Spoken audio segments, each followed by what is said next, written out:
Ya, Assalamualaikum warahmatullahi wabarakatuh. Perkenalkan, nama saya Muhammad Aulia Fatir Fauzul, NIM saya 1952246, Prodi Teknik Industri Fakultas Teknik Universitas Gajah Kediri. Di sini saya akan menjelaskan tentang metodologi OR atau MS.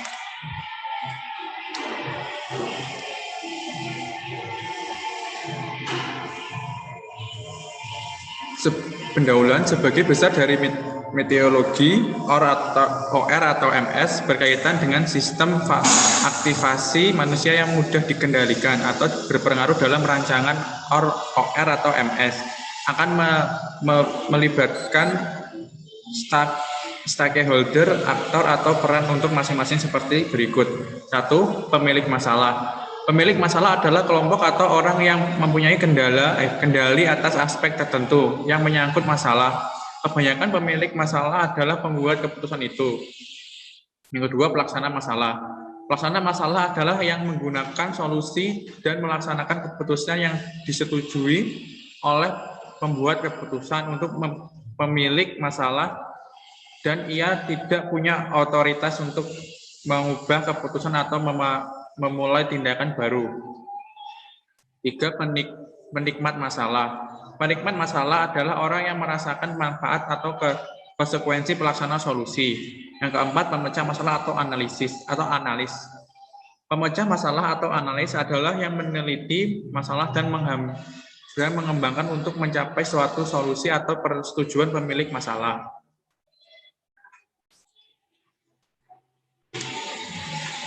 Semua peran akan selalu didefinisikan dalam bentuk ketertarikan sistem yang sempit.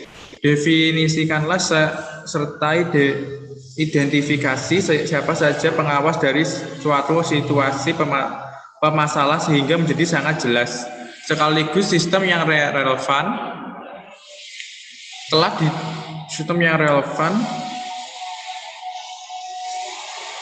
telah didefinisikan. Meskipun demikian, analisis mungkin memiliki ide yang baik mengenai siapakah yang paling diutamakan dalam analisis. Nama pemilik adalah pelaksana masalah. Penikmat masalah dan analisis tidak mesti harus dengan nama sebenarnya, tetapi gunanya untuk memerankan.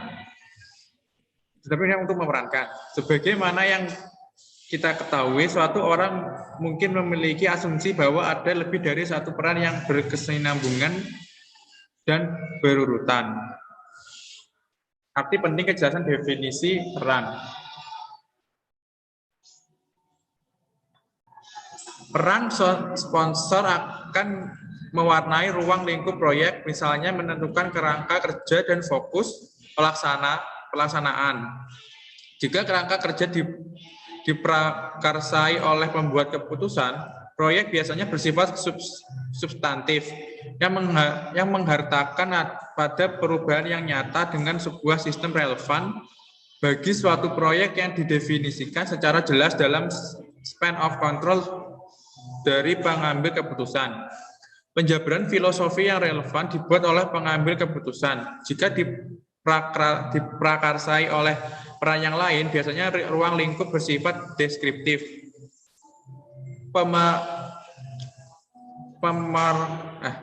Pemrakarsa lebih cenderung menggunakannya sebagai sarana mendidik atau mengajak pelaku lainnya dari situasi permasalahan atau berbuat sesuai dengan pemilik masalah. Pemilih sistem relevan yang tepat bagi suatu proyek beserta penjabarannya filosofinya mungkin lebih bermasalah selagi dan berpeluang menjadi kontroversi. Setidaknya analisis permasalahan cukup jelas dengan peran dari bermacam-macam pelaku dalam situasi permasalahan yang dipelajari. Proyek bisa saja berada dalam arus yang salah semenjak awal mulanya. Hal tersebut bisa terjadi tanpa harus mengatakan bahwa analisis harus berusaha mengerti situasi permasalahan melalui pandangan relevan dari sponsor maupun diri mereka sendiri.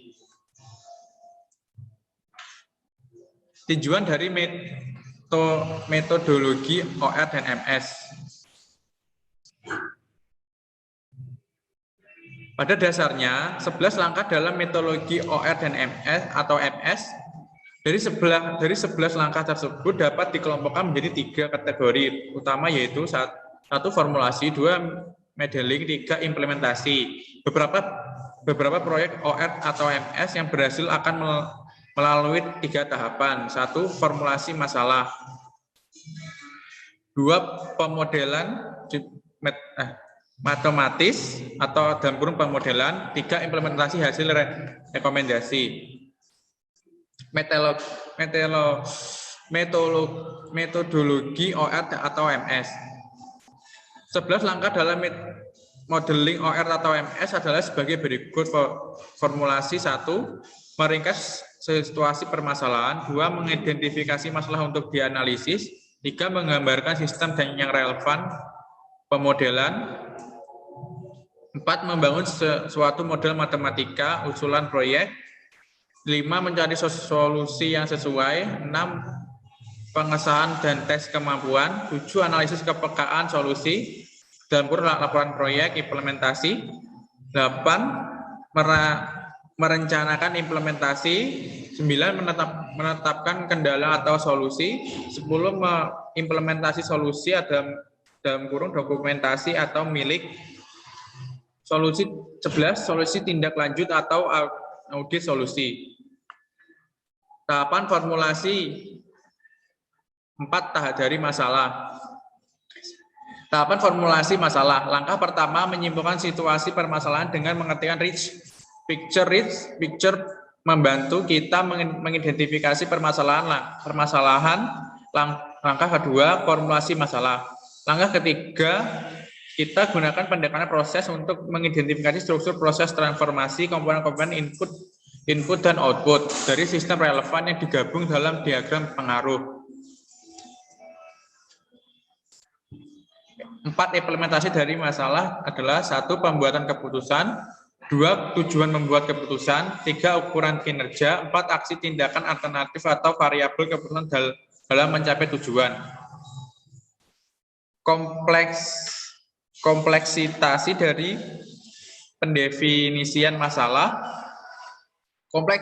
Kompleksitas dari pendefinisian masalah adalah salah satu kesulitan pada tahapan ini adalah adanya ketidaksesuaian dari peran pengawas.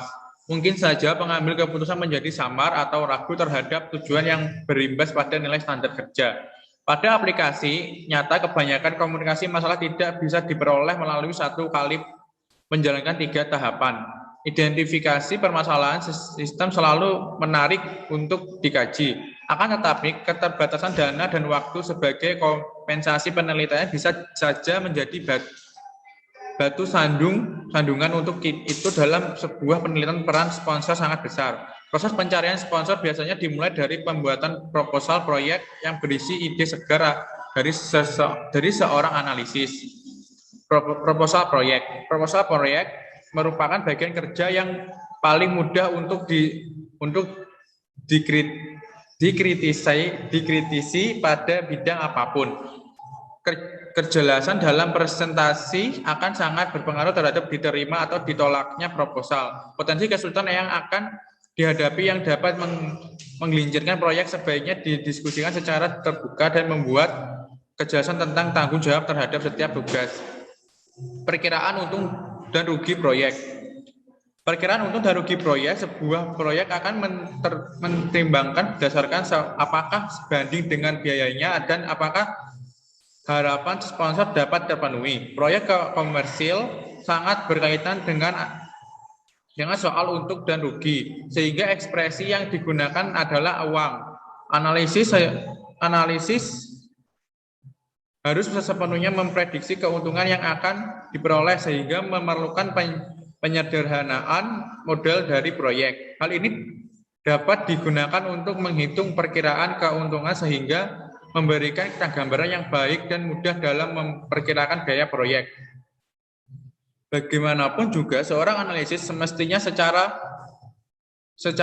serius memikirkan usaha dalam memprediksikannya. Keuntungan proyek bukannya hanya menebak-nebak saja. Hal ini mungkin akan memerlukan pengembangan dari sebuah model yang disederhanakan guna memperkirakan sistem operasi yang ditawarkan. Sekian dari saya, kurang lebihnya mohon maaf. Wassalamualaikum warahmatullahi wabarakatuh.